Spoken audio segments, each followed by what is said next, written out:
Welcome, ladies and gentlemen, to another episode of Rise Every Nation. It's always a great pleasure when you get the homie in the building. My good friend Odessa. I appreciate you. You know, this is the second take. I'm gonna just be honest and transparent with y'all. We didn't have a call on the first one. Oh man, but I swear it was having a conversation with itself. It was two of us right? here. You know, and we got Willmaker. We have Willmaker Studios here. Yeah, I see Willmaker Studios. If you haven't, you always ask me how I get my vocals so crispy. It's because of Willmaker, and this is the fabulous. If you ever watch Willmaker videos, you could tell by the background. Just a little bit of a different setup though, but that's how we get it in. And this is a rich history here because Willmaker, aka Tony, who might be reflected by his government name in different stories, is in the house. Willmaker, say what's up to the people. Yo, what's up? But just smooth, huh? We go. I know he's like smooth, like he got that Barry White thing going on. Yeah. Now, Barry White. I know. That's a good pun. I like that.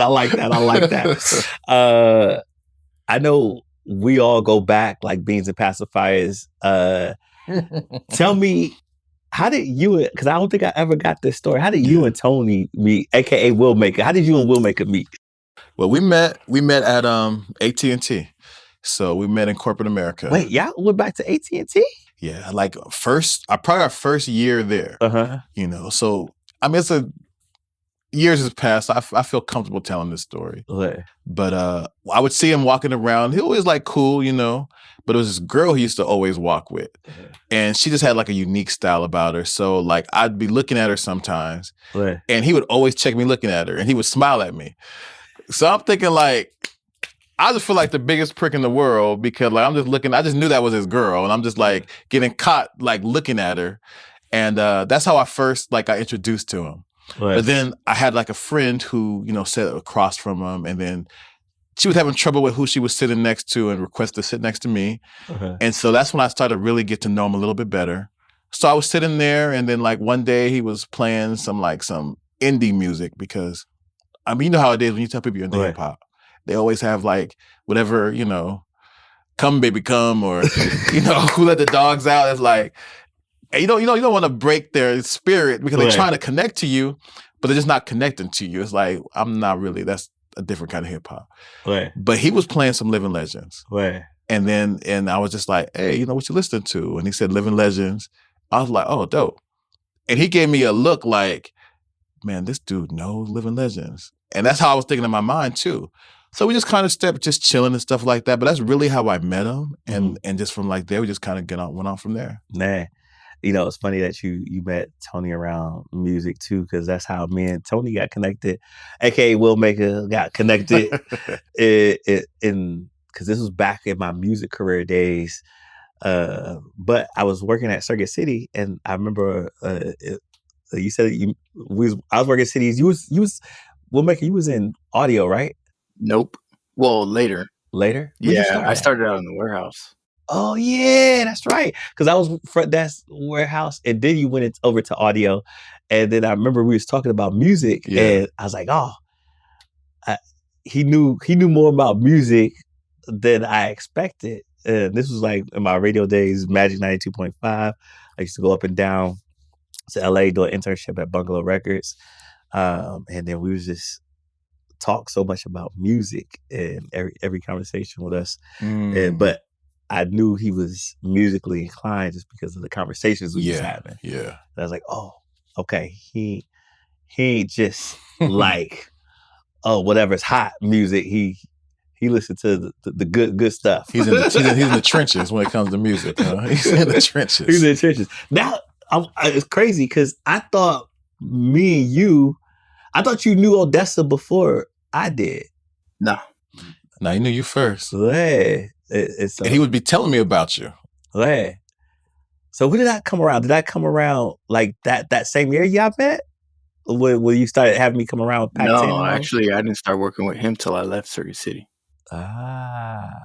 Okay. Now I'm putting all the pieces of the puzzle together. And then, so tell me about because I remember I left Circuit City probably right before they did that shift when Best Buy came in, and then I remember I had to go to DC, and this is right after doing some management stuff with y'all in the Pac-10. Well, first let's talk about the Pac-10 run, because that was an incredible run. Like, how did that whole dynamic, that group started? Y'all was doing shows, even got nominated for an award, right? What award? What award was it? Best hip hop, I believe. Yeah, Best Hip Hop San Diego Music Awards. San Diego Music Award, right? Tell me that. Tell me. Well, give me the story of how you got into music, leading up to there, then getting there, then I guess, riving your music career with Will Maker. Yeah, I keep wanting to go. That's how you know that we know. That's how you know we know each other. So, because I want to say, I want to say Tony or Tone, but the world knows him as Will Maker.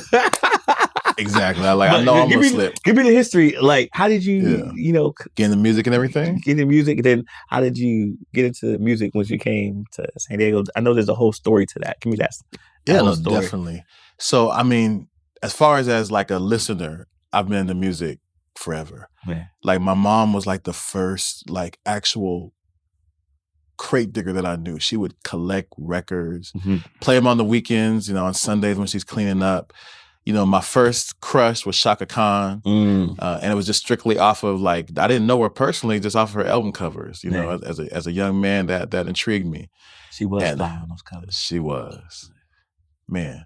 But so and then my grandfather, was a jazz musician, played for different bands, went into gospel music. So it's been around my life forever. And, my mom pretty much all rock R&B from like the 60s, 70s, she had a big, just influence on me because of her knowledge of music.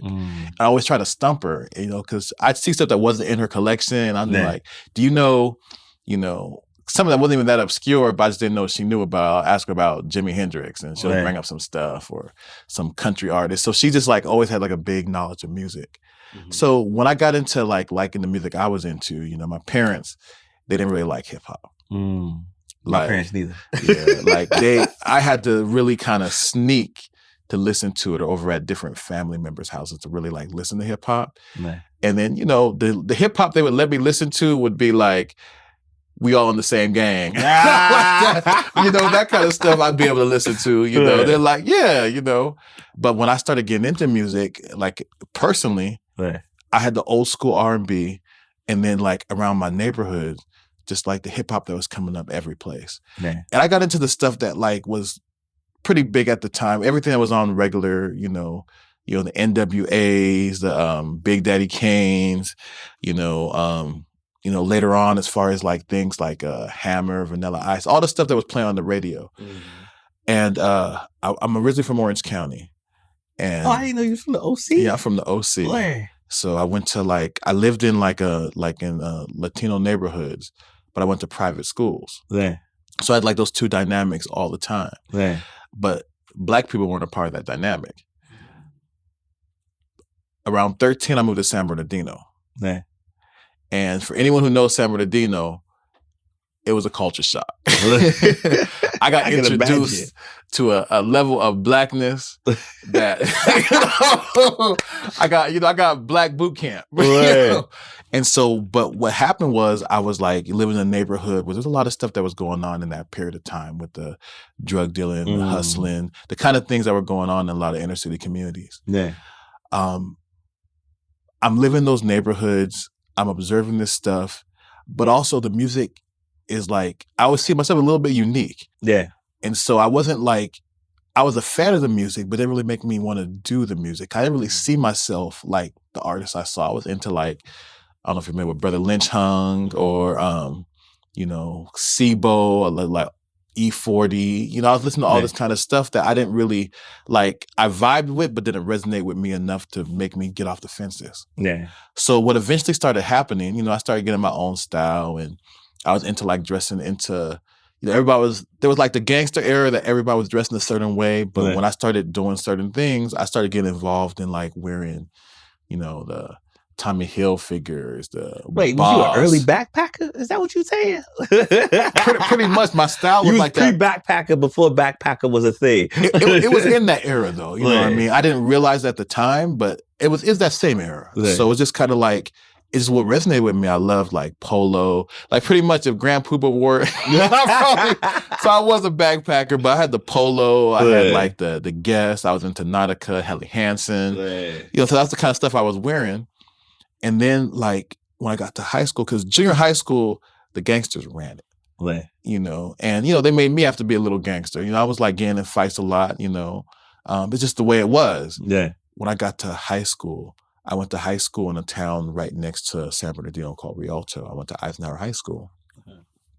And I met people who were like cool without being with the shits. I don't know if that's that that's resonates. cool. Okay. I understand that. And so what happened was I just met, you know, fly individuals who weren't into hustling, weren't gangster, but still had like a little swag. And the stuff they were listening to resonated with me. Yeah. The artist that made me go from being a fan into like really trying to rap was Souls of Mischief, one of their 93 Till Infinity album. That's a good album.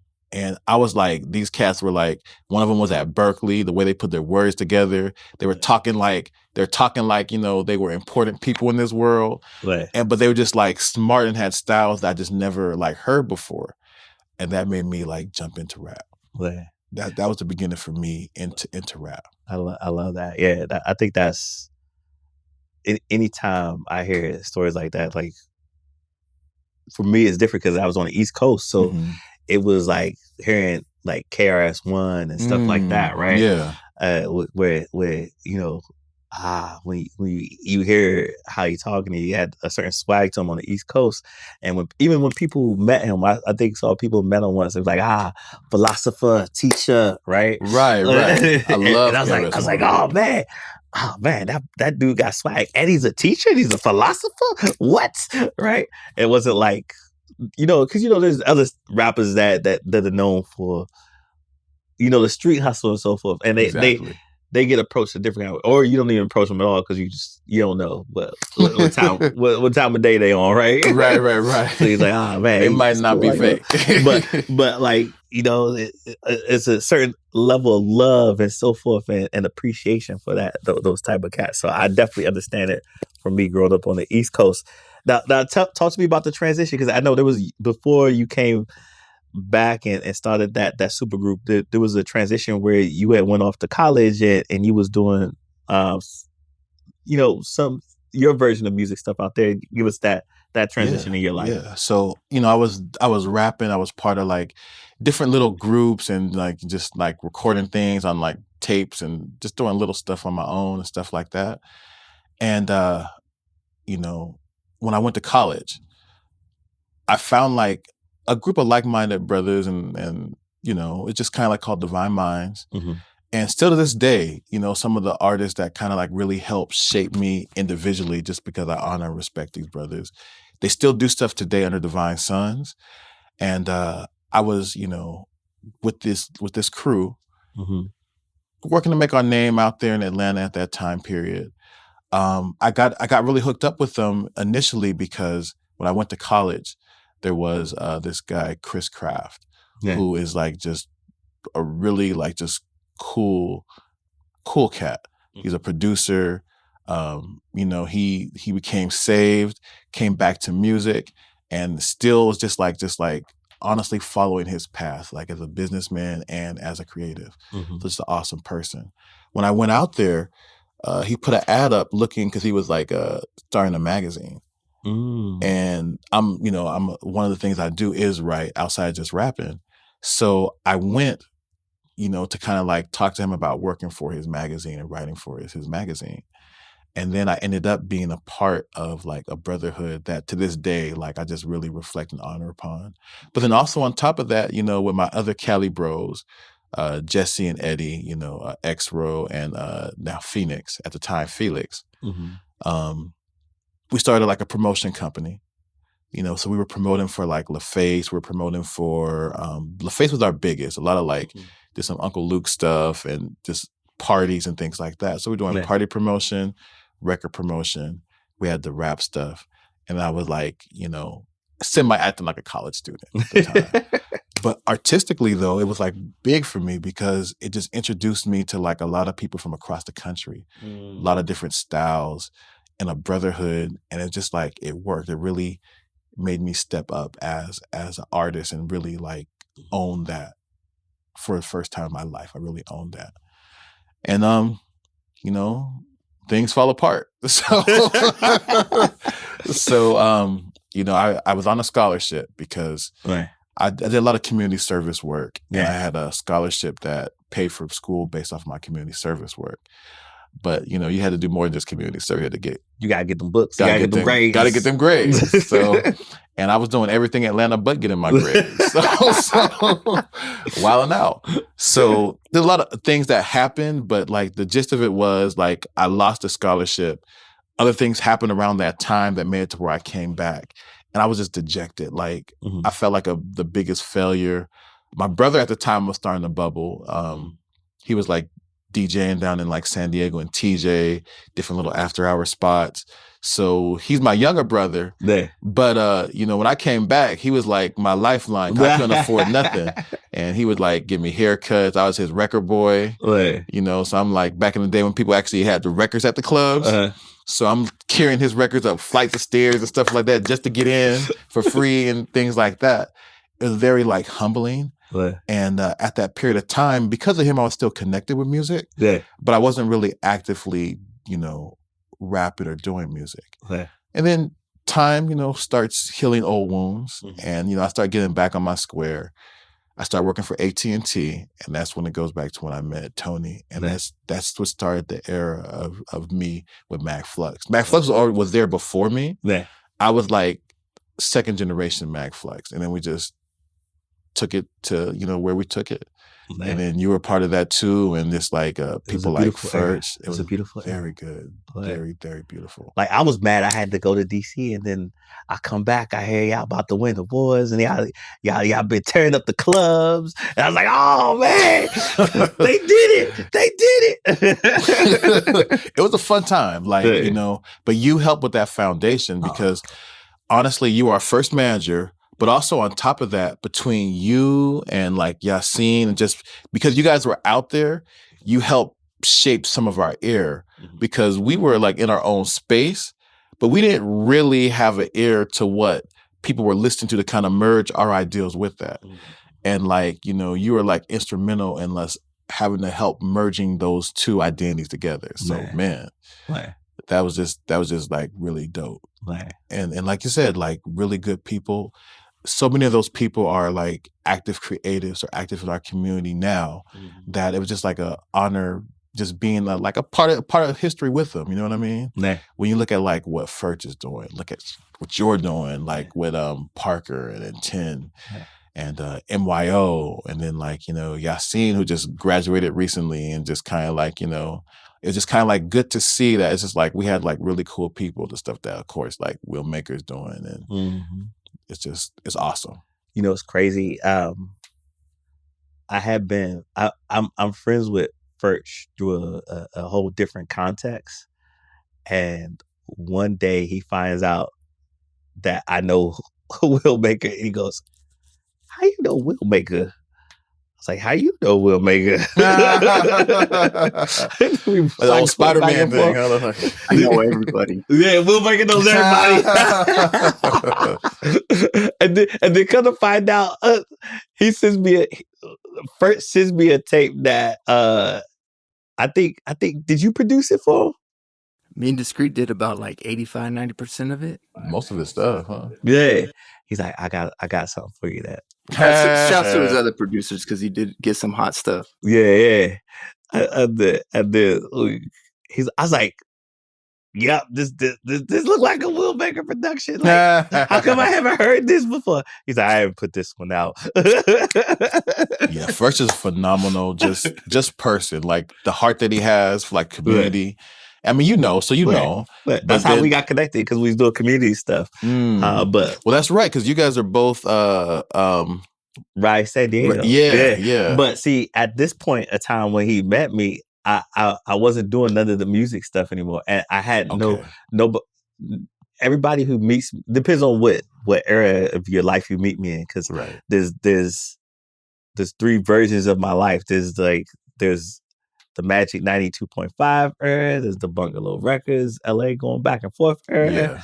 Then there's the Circuit City era. Then there's like me coming back, and there's during that time I was doing for-profit education and nonprofits, and then now there's me at this government life era, right? And so like depending on which era you met me in, people like, Terrell used to do that? Wait, what else did he used to do? Like, do I really even know this man? I don't even know this guy. Who is this guy? So that's the thing about being a Renaissance man, though, man. That's the dope. Look, flowers. I appreciate it. One can say the same about you, Renaissance man. How you always reinvent yourself. So, like, I mean, in that Pac-10 era, you was phenomenal as an artist, and I feel like you've evolved over time too, right? I appreciate that. From the last album to this new project that you're working on, tell us about the transition that you went through as an artist. Like, what's the difference between you as an artist now versus you as an artist then during that era? I would honestly say, man, just like the difference is like life. Right. So for me, coming back to music carried a lot of pain with it too, you know. And pretty much what happened is that like you know, we got nominated for the San Diego Music Award, which is like the height. We're doing shows, things are starting to go, getting some like radio play on like, you know, different college stations, and we're getting a lot of like motion going, right? And we try to get together to do the next follow-up project for you know, next Pac-10 follow-up project, and it just didn't work. You know, it just didn't connect. Now, off of Mag Flux, we still had some other projects that came out after that, you know, with the AM projects that came out, and but it was like towards the end of that era, and then specifically for me, you know, I got married, and I started kind of transitioning out of like a lot of things I was doing, and then I got hit with like, you know, back-to-back tragedies. So I lost my mom from cancer in 2012. I'm sorry to hear that. Yeah, that was, and she was a big part of me musically. But then what made it like worse for me is that like, you know, my brother Luke died the very next year, 2013.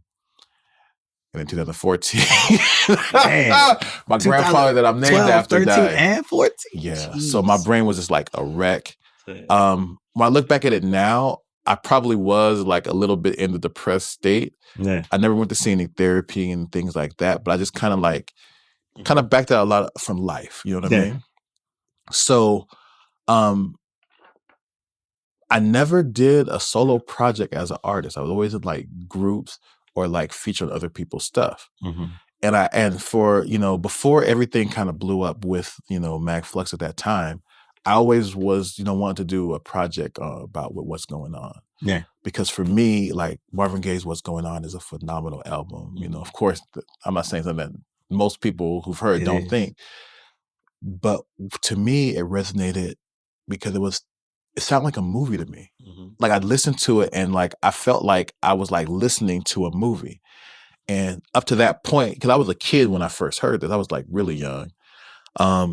I never heard anything that reached me that same way before that point. After there was, but that was the first album that I felt that way about. So I always wanted to do something with that. And, you know, I had some production from, you know, from Will Maker and from Discreet that kind of like to start that, but I was just kind of pushing it back, other things, working on and everything like that, being an artist and also, you know, as far as like on the business side with Mag Flux. So it's kind of like you kind of push things behind to kind of like make sure other things are going. And, you know, as you know, we work with some phenomenal artists. You know, I love myself, but, you know, between like MYO, Furch, you know, Parker and Tim, there's like some phenomenal artists. So it's kind of like, you know, I wanted to make sure the world kind of like heard these people. And then just life goes on and then, you know, it crashed. And so for the longest, I got to give a good shout out to my MYO for this too, is my younger brother. He's doing a lot of community service work in, you know, in the DMV area now. That's his hometown. Thank you for coming to my hometown. I appreciate you. So he has like a couple of organizations that he's dealing with out there that, him and his wife founded and that they're working out there. But he had an idea for a podcast, and he brought me on. Now, granted, this time it's been years. This is like it's been years. So it was kind of like over a decade of me not doing anything creative publicly. I had like journals and things like that. I was still write, but I wasn't doing anything publicly. And out the blue. Now, I gotta first say, when you hear from MYO, it's kind of like you're getting something from the mountaintop, because this dude is hard to talk to. Like, since he's been in the DMV doing his thing, I've probably actually physically talked to him like less than 10 times. He'll text you all day. But to get this dude on the phone is a hard task to do. He's that dude, it's just hard. So, when he called me and asked me to be on, to be one of the hosts for the podcast he was working on, I was honored, because it's like, first I get to hear his voice, He called me and text me about it. And second, I was like, I don't know what I can really contribute to it, but like, I'm cool. He was like, yeah, as long as you have a growth mindset, you'll be good. So I was like, okay. So it was me. There's another guy named Kyle. And then Yassine was a co-host. And then MYO was just like the man behind the scenes, kind of like the puppeteer, like trying to put people together. So, and he was able to get like so many like just people that are above the grade that I could get for the podcast. Oh, nah, you went up there. You one of the greats too. Well, what I mean by that is just his connections allowed him to get for something that was like really, we never put this out. So there's some tapes out there that like, if they ever get put out, you'd be surprised at some of the people that he was able to get to like talk to us from zero, So we need that we need the lost tapes. We need the podcast. Look, we'll make a kid mix the vocals for you. So it was crazy though, because that kind of like really brought me back. And like for the first time in a long time, I felt rejuvenated. Like it was like every episode I was getting better. Like I could hear how stiff I sounded and how, and I was like really like listening to podcasts all the time, just kind of just getting used to it, trying to do better, because it's like at that point, I didn't really have that outlet. And that was the first time in years I had it. And it's just like, wow. So I have to give him a shout out for really kind of bringing me back. And it made me also think about other things. So like I hit up Will about redoing what's going on. And then I also started like Flock Rebel at that time, which was like the clothing line. And we're going to dive into that a little bit.